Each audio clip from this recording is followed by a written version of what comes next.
Well, thanks so much for joining us for this edition of Making Sense, where we talk about our finances, our financial institutions, the current trends, and what's on the horizon as well. Joined by Justin, of course, from Forest Area Federal Credit Union. Thanks so much, Justin, for joining us. All right, today we're going to be talking about the cost of credit.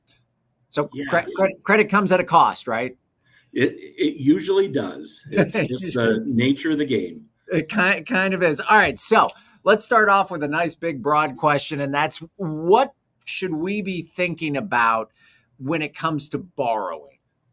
Well, because of the topic of today's discussion, there's of course a lot of things to think about, Sure. but cost of credit, I'm going to ask all our viewers to, when you borrow money, consider the cost of borrowing that money. I ask questions of your lender, ask about fees, ask about the interest rate, ask them to break that down further to tell you. I mean, in most cases as lenders, we're required to disclose these things. But sometimes it gets buried in the paperwork, or sometimes even as the borrower, we just want to sign and get the car, get the house, get the sofa, whatever it is.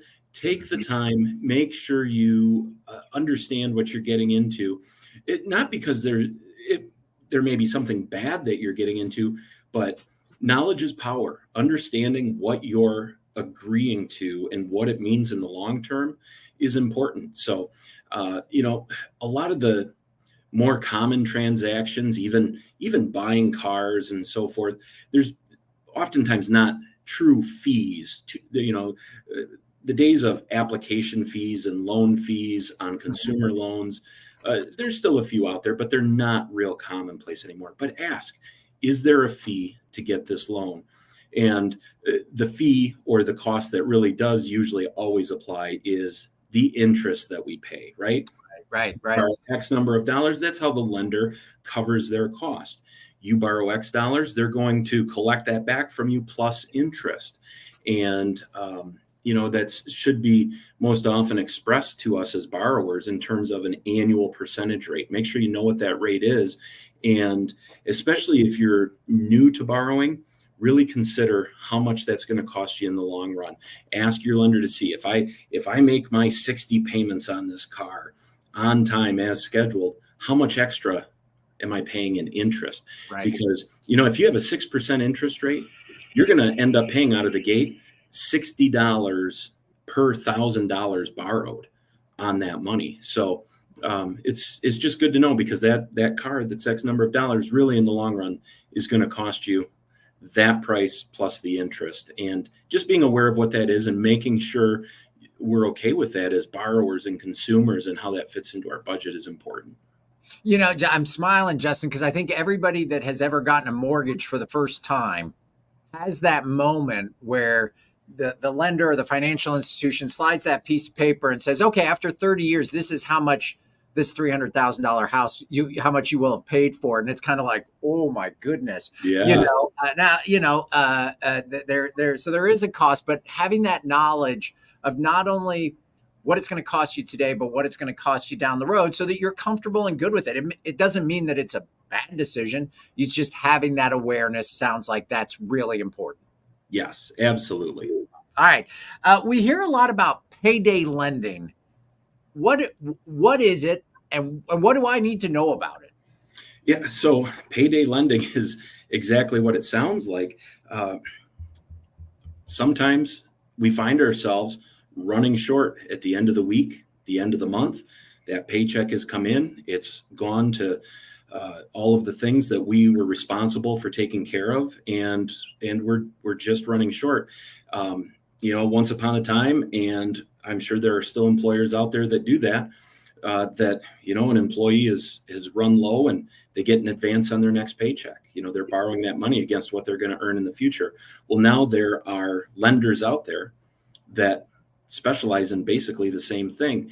They're maybe willing to give you a loan against your future earnings, that's going to come in the next week, the next 2 weeks, so on and so forth.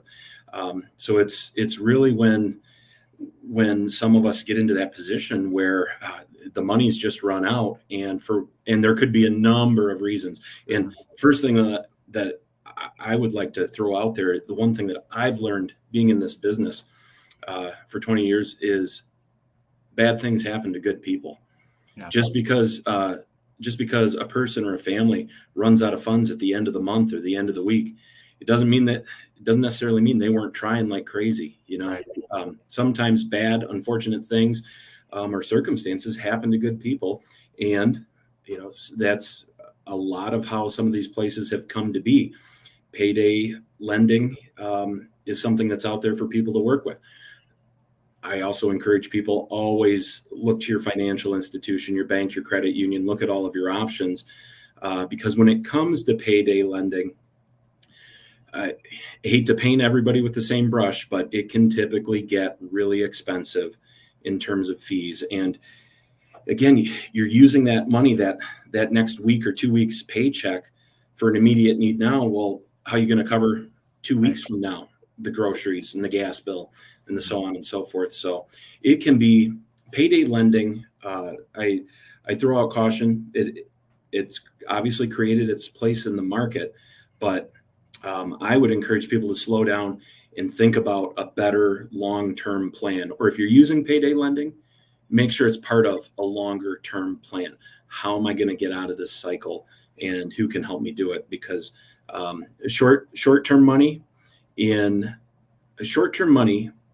somebody finds themselves in a position where they really, really need it, that's when they can often be taken advantage of the most. That's where, if you need something now, it might cost you more to get it right now. And payday lending can fall into that category if you're not careful. Well, and I would imagine if you're in a situation where you do need this, it is hard to get out of that pattern. If you're 4 days away from getting the paycheck, but you need the money now, then your next paycheck, you started spending that 4 days early, right? Because you're out of money. It's very hard to get out of those situations. So again, know what you're getting into before you accept that loan and try to have a plan out of it. And I imagine part of that long-term plan is having an emergency account or having some money set aside should the transmission go out, because we all know bad things happen in threes. And they never happen when you just cash the paycheck. They happen when you cash the paycheck 6 days ago and it's running tight. So good. Again, know what you're getting into before you agree to something.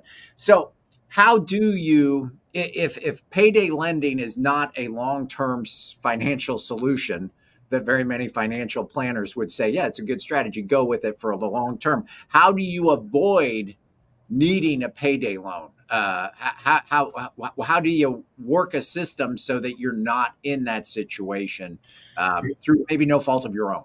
Yeah, and just like we've made mention in previous segments, look at a budget. Yeah. Seek help from a trusted advisor, friend or family member. Work on that budget. Know what you're dealing with and what you're up against. That having that knowledge is going to be power to begin with, and then start working on it. And you can start so small. You can start with pennies a day. Change in your pocket at the end of the day. Put it in a jar. If that's all we've got to start with, at least it's a start. Maybe saving your deposit on returnable cans and bottles and saying, hey, I know it's not a lot, but that's what I'm going to put aside, and work on building up a little bit of a savings so that I can help out when things get a little tight. There's always tax return season. If you're an American that may be looking at a tax return in the next tax cycle where you're going to get a refund of any amount, consider putting all or a portion of that away into savings. I know a lot of Americans look at that as an opportunity to fund a purchase, a vacation, or whatever. But if you don't have that savings account already established, if you're fortunate enough to have an event in your life where you're going to have a sum of money, just like finding a $100 bill maybe in a pocket or a $10 bill in a pocket of the winter coat, boy, put that aside. If you don't already have something aside, put it aside and start making those habits. And that's going to help you stay out of those situations. Eventually, it's going to get you to a spot where maybe you can stay out of that next situation that arises. And I think the key word that I'm hearing there is eventually. This is that saving can mean sacrifice, and it takes a while.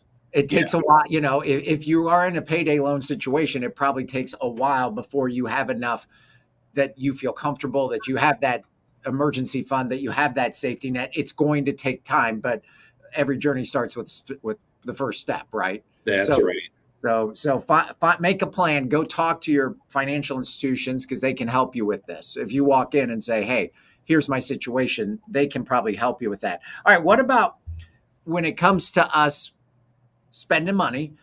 What about like financing offers? We hear this all the time. 90 days, same as cash, special credit card offers, buy now, pay later programs. Uh, Here, let's paint with a real broad stroke. Good, bad, ugly. Where do these fall on the spectrum? They can be any of the above, right? Right. So it comes down to a couple of things. Make sure you know what you're getting into. Just when we talked about what to think about when you're borrowing, know what you're getting into. There's good programs. There's programs that maybe can raise your eyebrows a little bit.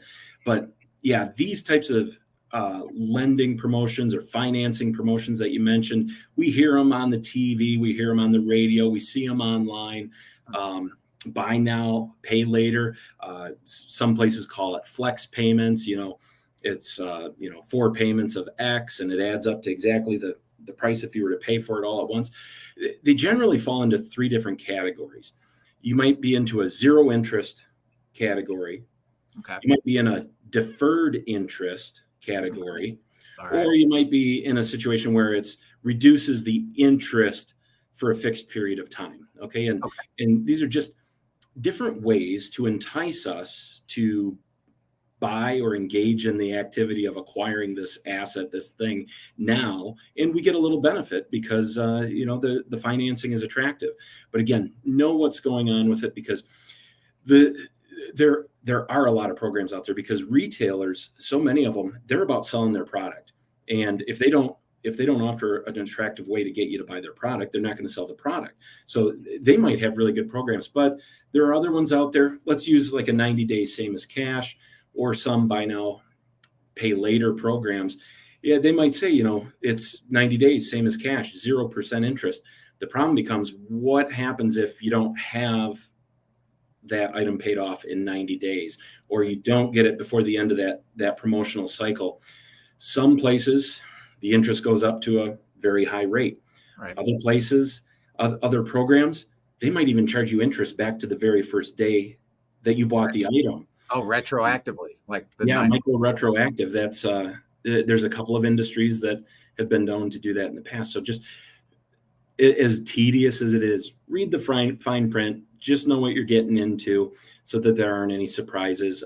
And you know what? If it's something that you're interested in, but you're just not comfortable making that decision, have a trusted advisor. Go to your financial institution. Go to somebody you trust. Say, hey, would you read this over? Am I crazy for thinking of doing this? Because maybe they'll pick up on something that you didn't notice, or they might look at it and say, this looks like a really reasonable program. This might be a good way for you to make that purchase. So again, do your homework. Ask the questions. You're not possibly suggesting, Justin, that we read the fine print, are you? Is that like, are you all those disclaimers and everything? We actually have to read that? For some reason, I get excited about the details. So I like reading the fine print. I realize that. Well, but work with people. Work with people that you trust too. You build a relationship with somebody at a store, at a dealership, anything like that. You're going to get a sense for whether or not it's a legit deal too. I trust your gut too. Trust your brain, but trust your gut as well. All right, guaranteed finance options. We hear about those a lot at like auto dealerships.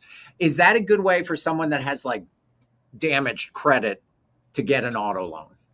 Well, it's often a way. That is definitely an avenue to take to get that vehicle that you want or need. I'm just going to throw out there, use a little caution. Advertisements that say we approve anybody, that usually just means, oh boy, it's going to cost you. It's going to cost you dearly. So make sure you spend a little extra time. That one, I would say, read the fine print. Unfortunately, sometimes we get into situations where we need that vehicle, we need whatever that thing is, and Sometimes, we're just going to have to bite the bullet and do it. But in those situations, if you think you fall into that category, I'd recommend get a second opinion. Talk to one other lender and or a trusted advisor and say, oh, is this the right? Am I making the right decision, or are there other options available to me? It sounds like it's a lot of that is with this is really truly think, do you have other options to explore, and then make your decision. That first option may be the right one, but I think when people get in a stressful situation, maybe a little panicky, and suddenly there's a way out, whether it's a payday loan or whether it's the car loan or whatever it is, when you find that solution, don't be blinded by it. Come talk to your financial institution. Maybe there's something else that you haven't thought about, but it sounds like consider all your options before you make that decision. That's right. Definitely. Well, that makes sense. All right. You're thinking about making a large purchase, and you hear this a lot. They talk about it on the money shows, an opportunity cost. So what is an opportunity cost, especially when it comes to, like, let's say, larger purchases? Yeah.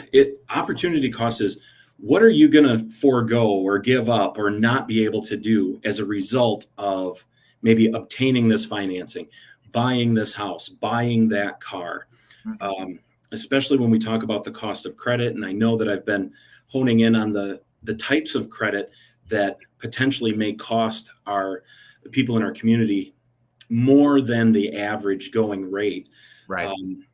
At some point, you have to ask yourself, how much am I willing to pay for this item plus the interest? And what else do I have to give up to get it? I mean, let's take, if you're in a high risk, if you're considered a high risk borrower and your interest rate is going to be 15 to 20%, now you're paying $200 per $1,000 borrowed just in interest. What else could you use that $200 a month for per $1,000? And that's where, if you don't have a budget, if you haven't even just written down on paper in 2 columns the money I make and the money that I spend, and understand it, you may not even know what you're giving up. But yeah, you might be giving up, the steak dinners in lieu of cereal and bologna.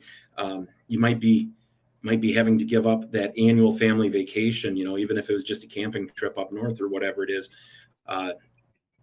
because high interest can really cost you. And the same goes for making that purchase. If I'm looking at a vehicle, am I buying more vehicle than I need?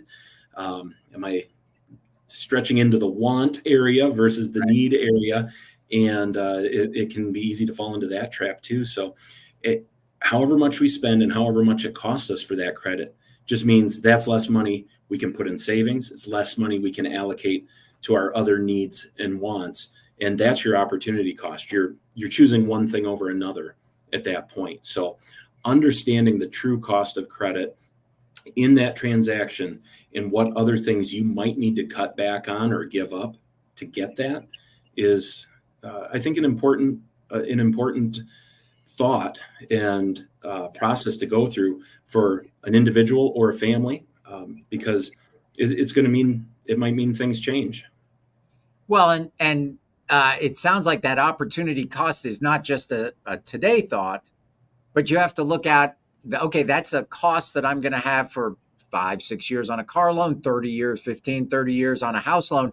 That opportunity cost, it comes back and knocks on the door every month, right? Like, I mean, that it's not just a today, do I want chicken or fish? I'm going to have to pay for that cost potentially for a long time. Am I willing to do that? Can I afford to do that? Is this the best option? Retailers offer special financing all the time. It's always the thing that's said really fast at the end of the commercials that we see on TV. What do we need to watch out for? Well, so from personal experience, here's what to watch out for.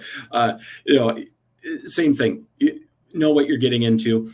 My personal experience was I bought a washer and dryer set, and we were excited about this because people my age, a couple of that's exciting stuff, right? It's a good time. It's fun washer and dryer set. Right. And this actually wasn't a financing offer, but it was a buy this item, you get a $400 rebate. Right. great deal. I mean, I was excited about it. $400 rebate. And we get in there, we get looking around, and it turns out they didn't have the set in stock. We could get this other set, same brand, faster. So we did that. Turns out the rebate was only eligible on a certain model of that brand. So that's my little cautionary tale there. And I guess I didn't read enough of the fine print there, Mark. But well, that'll teach you, Justin. You should come on over to the dark side of us fine print readers. Yeah, right. So again, know what you're getting into. Mind the details, because this is your money, right? Like, yes, if we're not motivated to read the fine print when it comes to our money, then we should be, because it's making a difference. All right. So what are some simple steps that we can take to evaluate the cost of credit when it comes to financing promotions? And let's talk simple. Yeah. Know when your promotional period begins and ends. Okay. These are common on credit cards. Sure. Know how long you got that rate for. Okay. Make your payments on time. That's just a simple one. If you have a promotion or a special offer, make your payments on time. Otherwise, it could be gone. They can, a lot of times there's a clause in there. They can take that promotion away if you don't pay on time. And then finally, keep track of it. Write yourself a note. Check your statements every month. Make sure that you're getting that benefit that you thought you were going to get. Because again, if there was a little bit of hiccup in there somewhere, it could start costing you a lot more than you planned on. And you may want to adjust. You may want to see, hey, can I pay that off in another way, a little bit faster, because, I was a few days late on a payment and now I've defaulted to the standard interest rate. Just keep an eye on things. Watch it. Pay attention to the details. So with all of this, painting again with a very broad stroke on this, with all of these types of things, there are good, bad, and ugly. It makes sense for us to do the homework, read the fine print, get the details in place, and talk about the options besides what's right in front of you. Yes. Does that sound right? That's just it, Mark. Very well. And if we save, we can get to the point where maybe we don't have to do some of this stuff. That's right. Keep those canned deposits coming. Keep depositing. Save pennies, save pennies, save pennies. They add up. Is that right, Justin? Yeah. You watch the nickels and dimes and the dollars take care of themselves. Those $5 cups of coffee get pretty expensive when you have to start. Yeah, I hear you. Hey, Justin, thank you so much for this great advice. All stuff that we should consider when it comes to the cost of credit. I appreciate your time, and thanks for joining us tonight. You bet. Have a great evening. Thanks.